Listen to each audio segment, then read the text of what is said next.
سبح اسم ربك الأعلى الذي خلق فسوى والذي قدر فهدى والذي أخرج المرعى فجعله غثاء نحوا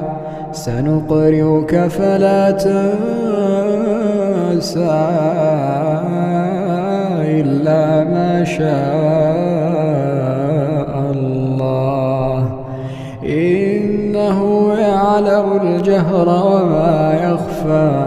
ونيسرك لليسرى فذكر إن نفعت الذكرى سيذكر من يخشى ويتجنبها الأشقى الذي يصلى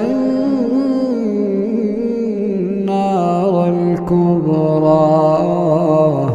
ثم لا يموت فيها ولا يحيا قد أفلح من تزكى وذكر اسم ربه فصلى بل تؤثرون الحياة الدنيا والآخرة خير وأبقى إن هذا لفي الصحف الأولى صحف إبراهيم وموسى.